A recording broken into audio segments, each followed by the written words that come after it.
Hello, Internet. Welcome back to Tromsø Twilight, where I, Vincent, talk to you about movies, books, and music that I am interested in or enjoy. I'm taking a short break from my series on David Lynch to talk about the 2024 film Emilia Pérez by Jacques Audiard.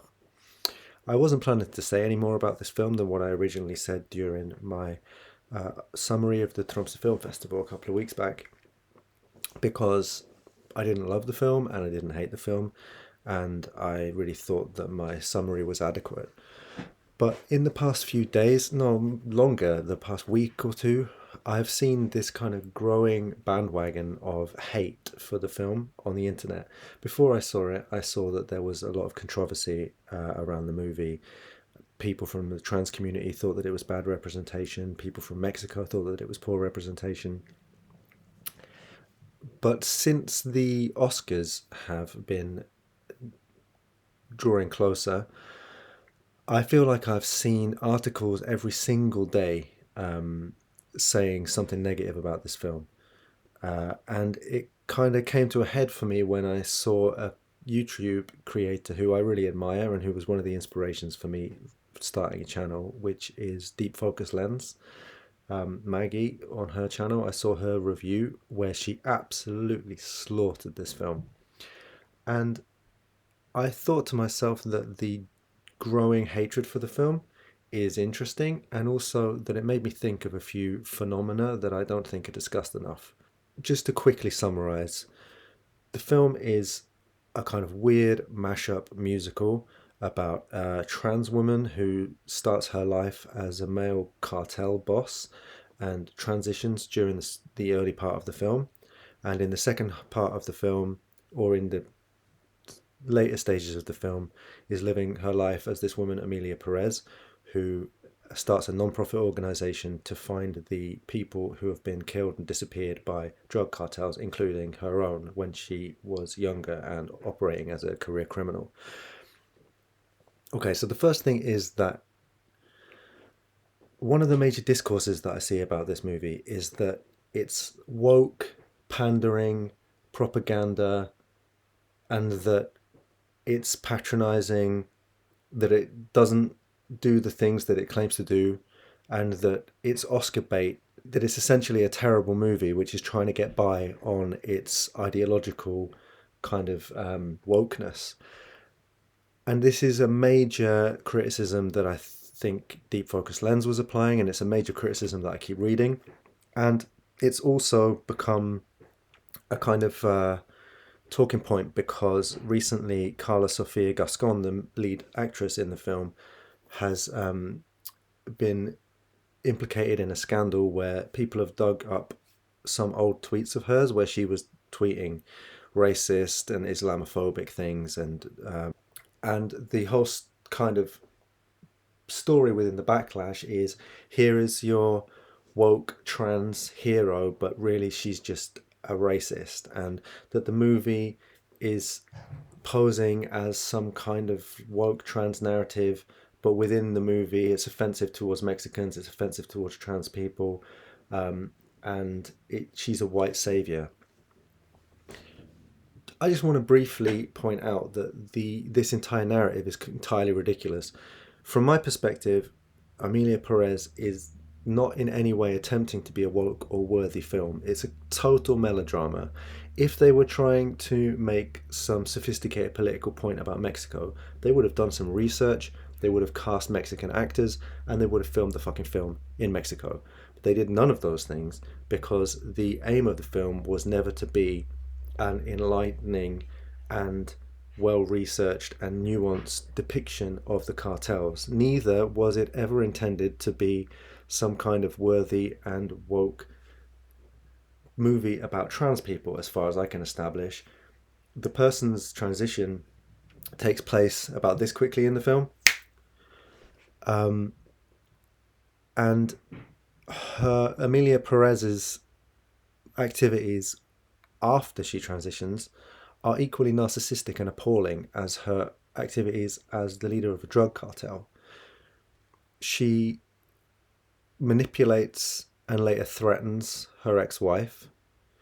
She places herself at the center of um, a non-profit organization so that she can stand on the stage being some kind of saint while um, taking funding and basically laundering the money of corrupt politicians and members of criminal gangs. There's an entire musical number in the film where the actress Zoe Saldana is going from table to table within this situation, very clearly stating that this room is full of corrupt individuals.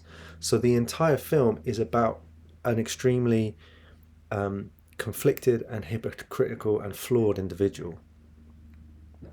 And it tries to find some sympathy and humanity within this person, suggesting that the main actress being not a woke, liberal, politically correct individual in some way undermines this is, to my mind, strange and ridiculous.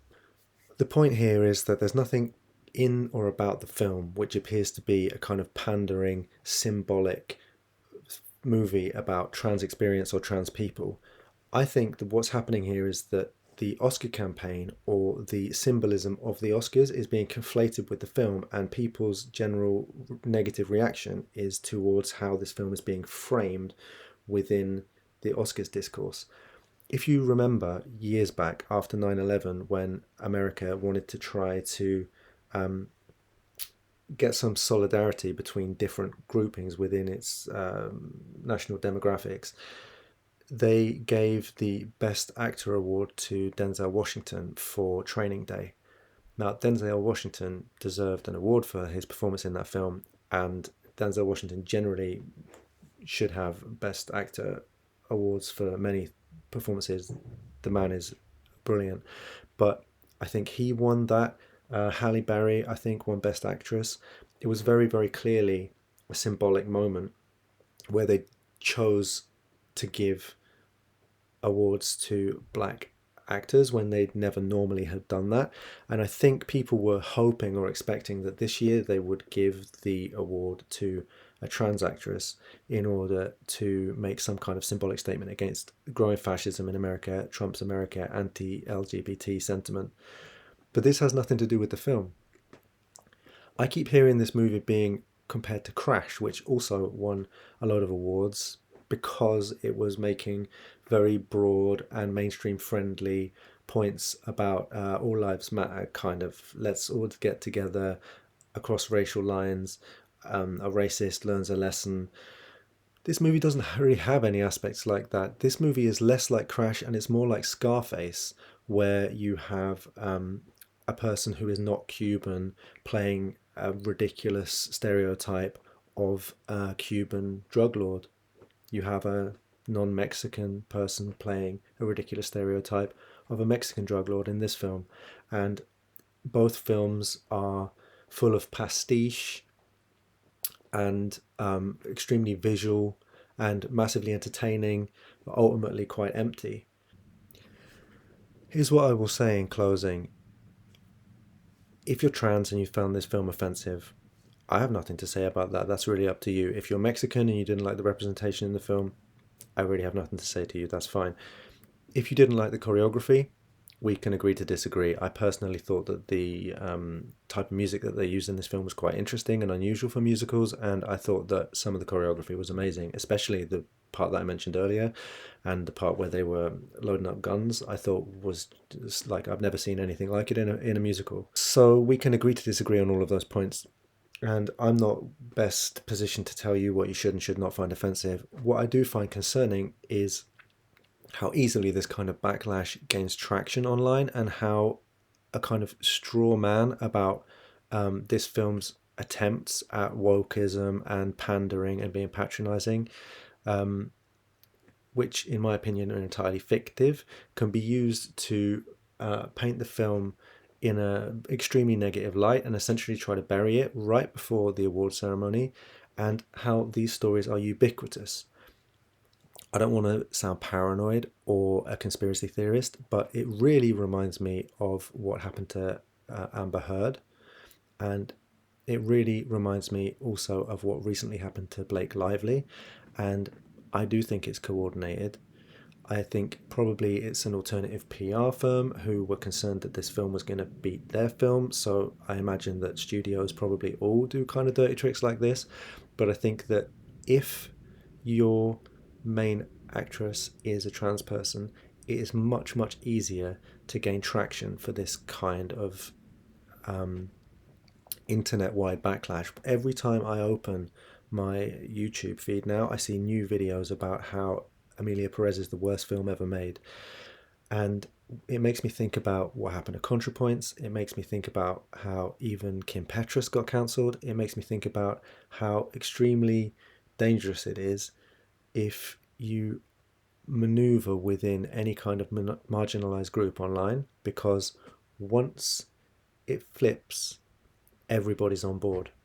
And the truth about Emilia Perez is that it isn't that great and it really isn't that bad.